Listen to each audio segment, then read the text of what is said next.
Escuchas Conversaciones sin Pauta. Diálogos urgentes sobre el país que tenemos y el que queremos tener. Un podcast de Pauta 100.5 con Claudia Álamo. Discursos de odio, discursos de desinformación, mentiras vestidas de verdades y que se instalan como hechos ciertos cuando no hay respaldo detrás. ¿Qué batallas se están dando y librando hoy en las redes sociales? ¿Qué tan manipulables somos, ciudadanas y ciudadanas de este planeta? ¿Quiénes ocupan las armas de las fake news, de la desinformación y los ejércitos de bots? ¿Por qué? ¿Por qué los ocupan? ¿Y qué tan preparados estamos para entenderlo, para filtrarlos? Marcelo Santos, académico de la Escuela de Periodismo de la Universidad Diego Portales, investigador del Núcleo Milenio para el Estado de la Política, Opinión Pública y Medios en Chile, está en estas conversaciones en Pauta para profundizar en este tema, un tema en que él ha estudiado, le viene siguiendo la pista hace ya un rato, no es porque esté de moda ahora, sino que ya el tema viene al galope hace un ratito y quizás en Chile hoy día empieza a aterrizar con mayor fuerza. Hemos tenido denuncias recientes a través de canales de televisión, pero que seguramente evidencian un proceso que ya comenzó. Marcelo, muchas gracias por estar en estas conversaciones sin pauta. Muchas gracias por la invitación. Buenos días a todas y todos. Entonces, ¿qué es lo que está pasando? ¿Cómo es la cosa? Es interesante lo que tú planteas, ¿no? Porque yo vengo diciendo hace un rato, desde que se destapa en julio, ¿no? A mediados de julio, el tema de Evelyn Matei y el tema de una supuesta enfermedad que cuando la acusaban de Alzheimer. Así es. Y me pareció muy interesante, por un lado, guardadas las resalvas, que me parece que es terrible y que se hace, que es muy feo, que se hace, lo que se hace de acusarla de algo así, pero me parece muy interesante que se ha sensibilizado el espectro político completo, salvo quizá algunos espectros más extremos, sobre todo la extrema derecha, de que esto es un problema, ¿no?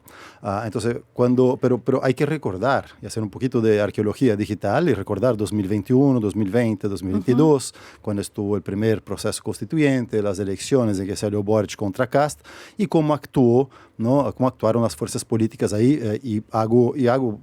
digo directamente la fuerza política de la extrema derecha, digamos, todo lo que es Partido Republicano y Kast, el tipo de campaña que hicieron en ese momento, ¿no?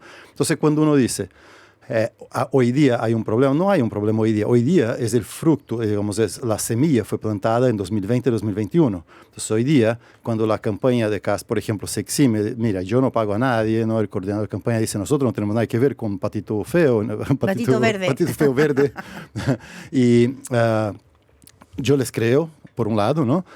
Pero también hay que creer, ojalá, ¿no? Pero por otro lado hay que recordar que la forma como uno plantea la campaña también hace con que seguidores lo sigan, ¿no? Entonces vemos el trumpismo violento, vemos bolsonarismo violento contra la prensa, contra la gente, ¿no? En el caso de la pandemia en Bolsonaro, la gente invadía los hospitales, las clínicas para atestiguar, entre comillas, que no habían tantos enfermos, que no habían los muertos, ¿no? Entonces las autoridades políticas tienen que entender que si bien puede no haber un vínculo directo, uno tiene responsabilidad y hay que tener cuidado con cómo uno se plantea su propia campaña. A ver, expliquémosle un poco a nuestros auditores en estas conversaciones sin pauta, ¿cómo operan? Porque por una parte está la palabra bot, y otra parte nosotros estamos hablando de las fake news. Todo se suma, pero ¿cómo podemos un poco dibujar este universo? Que es un universo paralelo, pero que ya lo vimos en Brasil, lo vimos en Estados Unidos, lo estamos viendo en el mundo. Influyen, son un factor poderoso que puede dirimir incluso elecciones presidenciales o legislativas. Claro, vamos por partes, ¿no? En primer lugar, para distinguir un poquito lo que salió ahora con el Patito Feo Verde y con Neuroc y todo ese reportaje que salió, ¿no?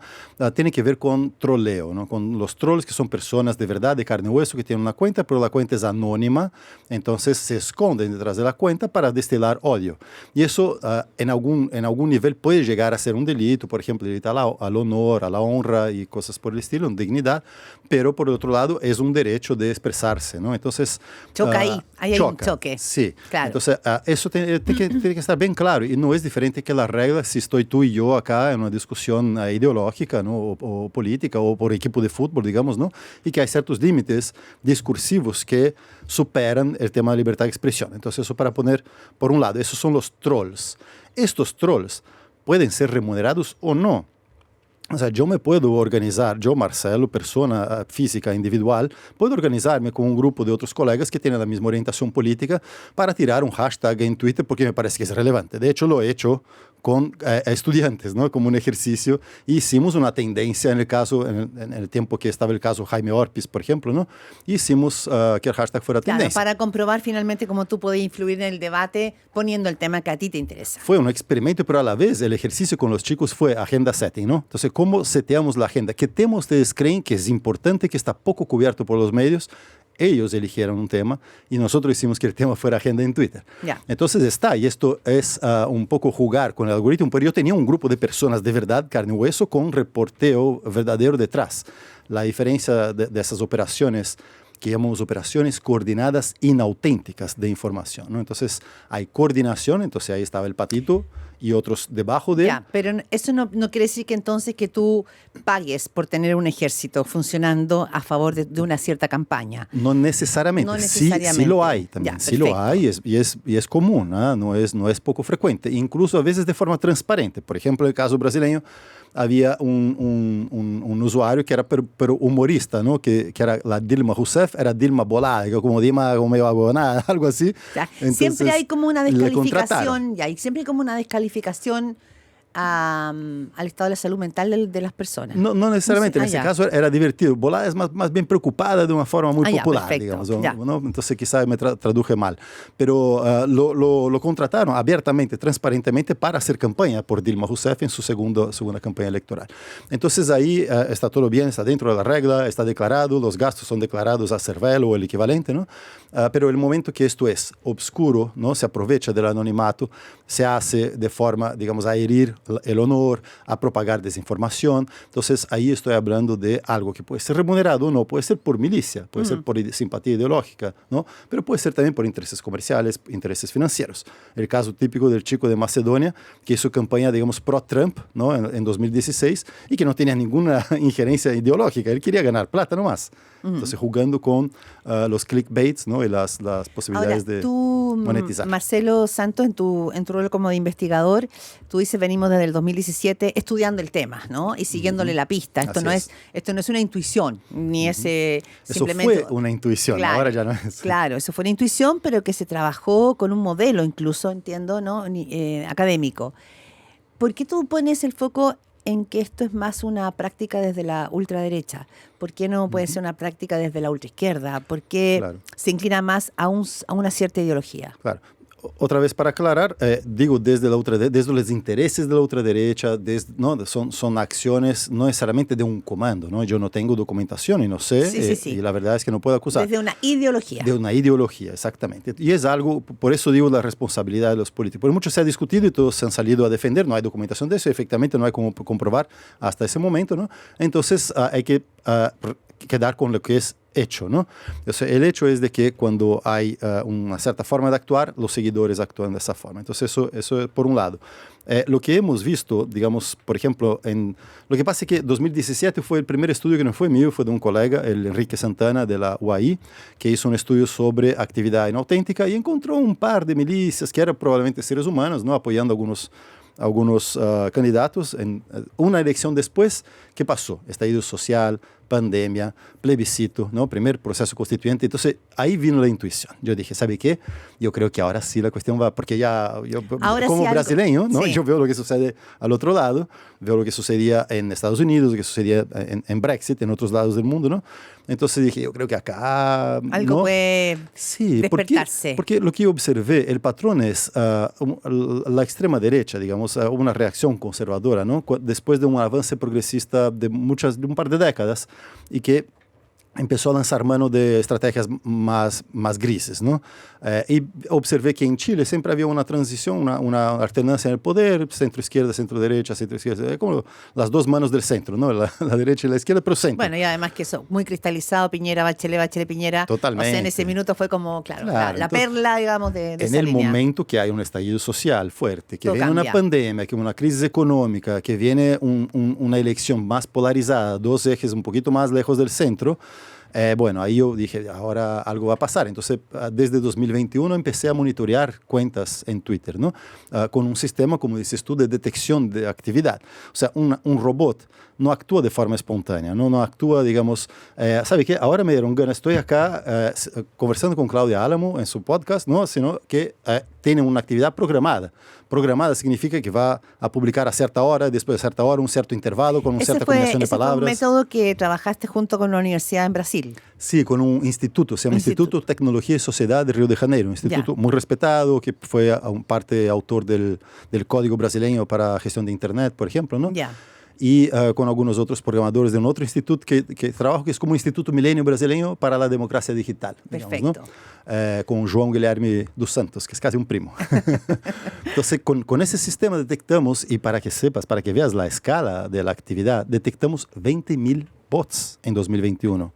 Que son 20.000 cuentas con más o menos un porcentaje alto de probabilidad de actividad automatizada por la forma como se comportan, que no es ese posteo, digamos, orgánico que durante media hora el tipo sienta y va y publica, sino que en una hora publica 120 veces, ¿no? Como una vez a cada 30 segundos, de forma más o menos regular, una combinación de hashtags, ¿no?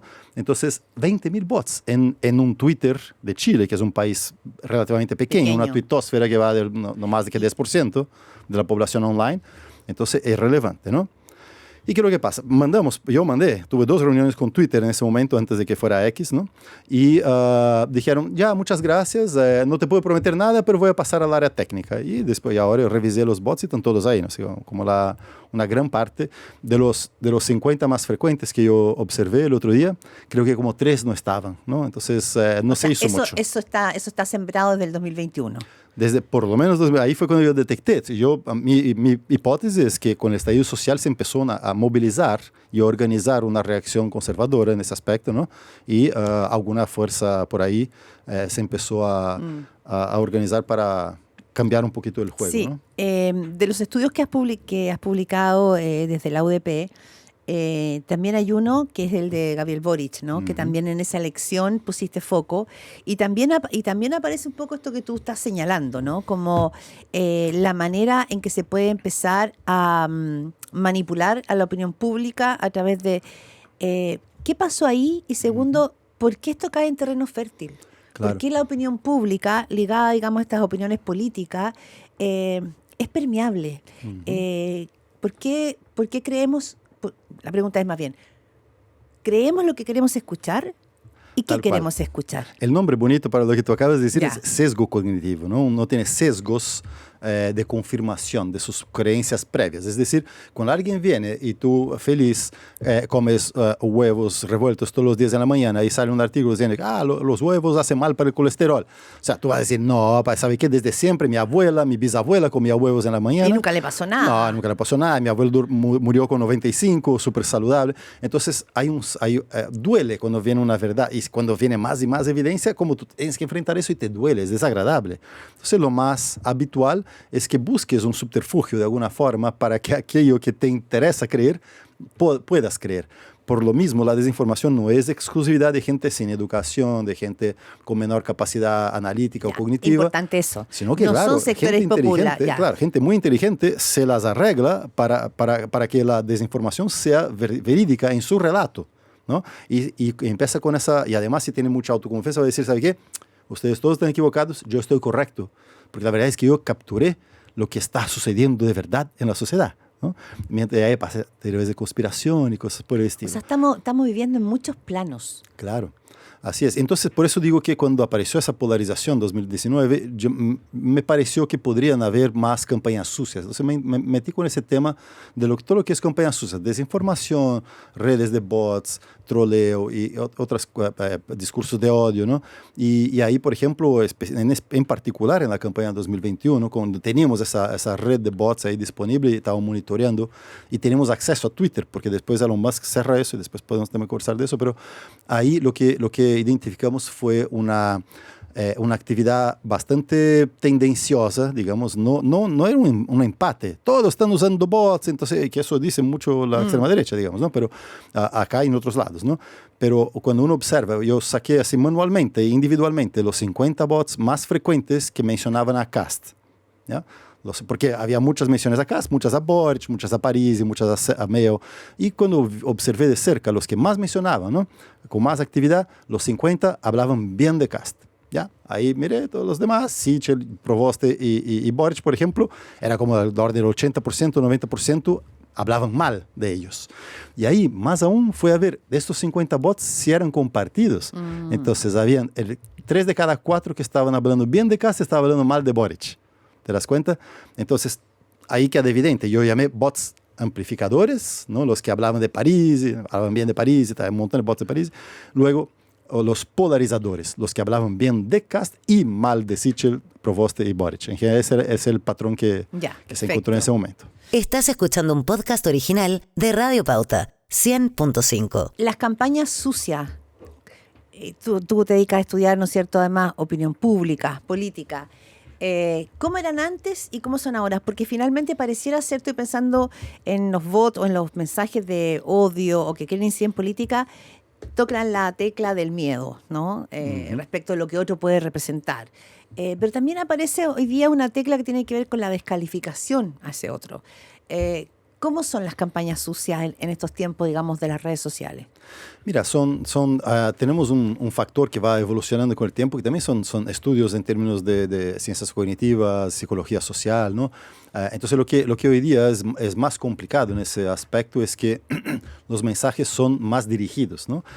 Lo que es bonito de lo digital y redes sociales es que uno no dice, mira, acá en la radio nos están escuchando un perfil más o menos de tal edad a esa hora y tengo un rating que es medido con una muestra de hogares. No, yo tengo el número exacto de personas, si están logueadas por una red social, cuál es su edad, cuál es su nombre, no, la red social tiene esos datos, nosotros no, pero ellos tienen. Entonces pueden dirigir los mensajes de forma bastante congruente con las percepciones, el perfil y el perfil psicológico. O sea, una persona es más miedosa, como dices tú, ¿no? Y eso aparece a lo largo de sus posteos. Yo tengo cómo calificar eso con análisis de Big Data, con análisis de datos, y puedo configurar un mensaje específico para, digamos, 1000 personas. No es que mi campaña va a ser 5 mensajes diferentes para segmentos etarios. No, hacen 500,000. Es otro nivel, ¿no? O sea, la campaña Trump 2016 tiene esa característica, ¿no? Todo el escándalo Cambridge Analytica, para que puedan investigar en la casa después, tiene que ver con eso, con sacar una base de datos de Facebook que te permite perfilar a las personas con mucho detalle y enviar mensajes muy directos. Entonces, eso es otra estrategia de campaña. Otra vez, ilegal no lo es. Es sucia, es poco ética, es un área gris de regulación, sí. Y ese es el tema, y ahí es donde uno tiene que pensar cómo avanzar en términos de regulación o de ética misma del grupo, ¿no? Marcelo Santos, tú dices ya, el 2017 tuviste esta intuición, empezaste a trabajar sobre el tema de opinión pública, campaña sucia, influencia en las redes, y era inminente. Uno podría decir, mira, entre el estallido social, lo que vimos que era inyectar más polarización al debate, podemos ver hoy día una evolución respecto de qué es lo que está marcando la influencia de estos bots o de estos trolls en el debate político. Mira, yo creo que el acuerdo, que es súper difícil medir esas cosas. No, yo sé, ¿no? pero sí. Así que ahora ya tenemos unos 5 años, algunos efectos empiezan a aparecer, y mi investigación ha mostrado en particular el problema de la erosión de la confianza en la institucionalidad democrática. Es decir, esto no es un problema solo para la izquierda, solo para la derecha, solo para el centro, es un problema para toda la clase política, para toda la sociedad chilena y fuera, ¿no? Entonces, cuando hay ataques sistemáticos a la prensa, cuando hay ataques sistemáticos al Supremo Tribunal o al CERVEL, por ejemplo, ¿no? Yo voy erodeando, ¿no?, a la confianza en ciertas instituciones que son los garantes de ciertos procesos, ¿no? Y con eso se pierde un poco la confianza en la democracia en general. Y eso es un problema gravísimo, ¿no? ¿Y a quién le conviene que se deteriore la confianza en las instituciones y la democracia? Le conviene a quien juega, quien está más cómodo jugando en ese barro, ¿no? En ese barro, digamos Trump, para poner ejemplo fuera de Chile, ¿no? Trump dice cualquier cosa. Milei dice cualquier cosa, Bolsonaro inventa cualquier cosa, ¿no? Que dice que la vacuna te va a transformar en un cocodrilo, ¿no? Cualquier cosa que distrae la prensa, que crea una bomba de humo y de repente sale, no sé, yo vi el otro día New York Times diciendo, Trump dice, podemos invadir Irán o no. Es como, ¿qué titular es este, no? O sea, el tipo dice cualquier cosa, ve cómo la gente reacciona y ahí insiste o se autodesmiente a la Caselli, digamos, pero por el otro lado político, y que se navega muy bien en eso y no le importa lo que él ha dicho. Pero si el tema es que a la gente que está viendo eso no le importa. Sí, ese es porque el la punto. gente perdió la confianza en la institucionalidad. Y entonces porque si viene pone la alguien, confianza en una persona. a la confianza en una persona, en una persona, idea, ya. en alguien, claro, alguien que te promete un sueño que puede ser perfectamente mentira, puede ser conspiracional, pero es algo que le soluciona el problema de corto plazo, porque el juego de la política y el juego tecnocrático en general es lento, es poco sexy, digamos, ¿no? Entonces, cuando esos personajes con discurso de corte más populistas, ¿no? Promete lo que prometió Cast ahora en su programa económico, cortar $6 mil millones de dólares, algo así, ¿no? Sí, lo que prometió Musk y nunca lo cumplió, ¿no? Y son cosas que pueden dar un buen titular, pero finalmente no son programas de gobierno serios, no son promesas concretas y realizables, ¿no? Ya, esto lo quiero mezclar también con otro estudio que hiciste, Marcelo, que yo encuentro súper interesante, que tiene que ver con los influencers en la política. Uh-huh.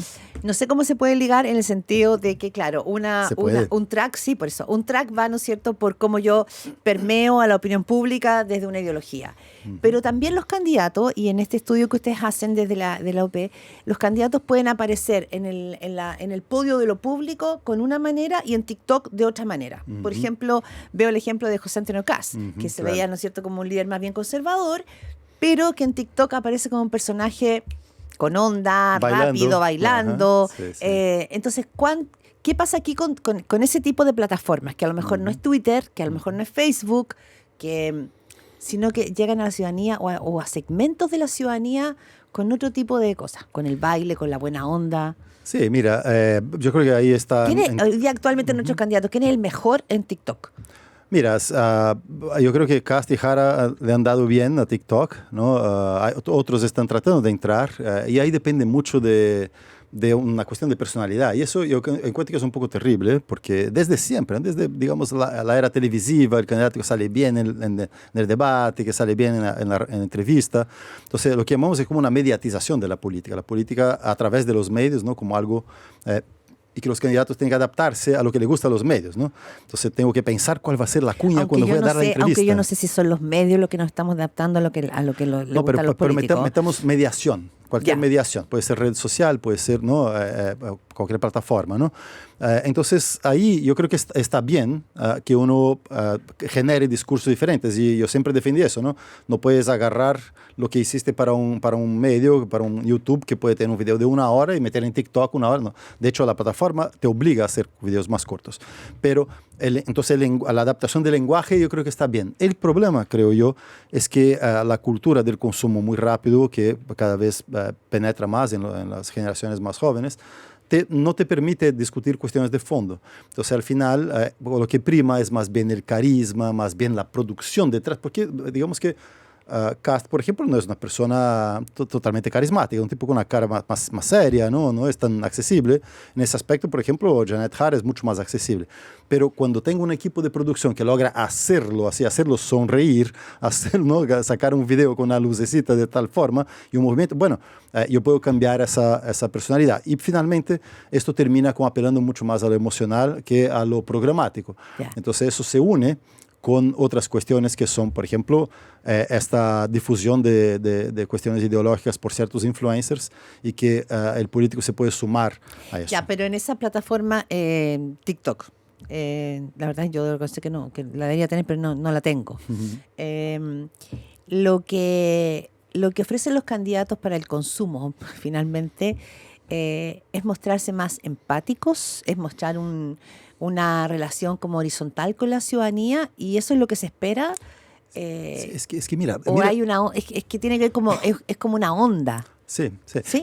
Piensa la diferencia, que alguien que senta a leer un programa de 40 páginas, ¿no? Para ver cuáles son las propuestas, Sí. y alguien que está scrolleando mientras ve una receta, un bailecito, y aparece un candidato, una candidata Cocinando. mostrando su perro, cocinando, Ya, por eso etcétera, todos ¿no? los candidatos cocinan, todos entran a la Claro, cocina. claro. Entonces hay una diferencia muy grande de la experiencia también de consumir información en ese aspecto. Entonces, esa experiencia es una experiencia rasa, una experiencia superficial, una experiencia emocional y que va entrelazada con tu vida personal, que va entrelazada con lo que tu amigo hizo en el TikTok, con lo que tu amigo hizo en Instagram, ¿no? Entonces, no hay no estoy buscando la información para decidir mi voto con ese nivel de concentración, sino que, bueno, pasa ahí colado, ¿no? Es lo que llamamos un consumo incidental de información política. Y entonces el resultado de esto es que, claro, la impresión tiene que ser la impresión chica, la impresión corta, rápida. En ese juego, por ejemplo, Matei pierde. En ese juego, Kaiser conoce bien, porque Kaiser viene de ese mundo. Parisi conoce bien, porque viene de ese mundo, ¿no? Kast tiene muy buena asesoría, porque él no viene de ese mundo definitivamente. Y Janet Jara tiene un carisma y está asesorada de forma que se adecuó bien, ¿no? Ya, o sea, en ese sentido, la carrera presidencial chilena está bastante neteada. Todos de alguna manera se están manejando en ese... No hay ni uno que todos están intentando, no todos están logrando de la misma forma, ¿no? Ya, está bien, pero no hay ninguno que se haya quedado debajo del vagón. No, yo creo que a esa altura, para elecciones pasadas, yo creo que sí, ¿no? Ya. Las municipales también, pero este año yo veo todos ahí bastante preocupados. Pucha, el tiempo va pasando, Marcelo. Si estamos arrancando la campaña presidencial, ¿cuál sería tu advertencia del momento en que vivimos? Pensando en Chile, sabiendo que hay un contexto internacional, que no somos únicos como a veces creemos, pero ¿cuáles serían tus advertencias? Decir, a ver, ojo, porque aquí estamos arriesgando, ¿qué? Ya me imagino que el riesgo tiene que ver con la calidad de nuestra democracia. Pero ¿dónde pondrías tú como especial atención y decir, voto en amarillo? Mira, yo creo que ahí son consejos muy, muy básicos que sirven desde siempre, ¿no? O sea, en primer lugar, recuerda eso, tú no eres invencible. Tú que estás ahí delante de la pantalla mirando, scrolleando, tú eres una persona que también está susceptible a tus propios sesgos. Y eso es natural, no te sientas mal, pero que tengas conciencia, ¿no? Entonces, cuando te depares con una información que te parece demasiado buena para ser verdad, probablemente es porque no lo es. Entonces, calmado, ¿no? No la compartas, verifica, ¿no? Busca por ahí. Hay sitios de fact-checking, de verificación de noticias, por ejemplo, ¿no? Entonces, cuando alguien hable de Alzheimer, no está bien, esto es violento, no lo amplifiques, ¿no?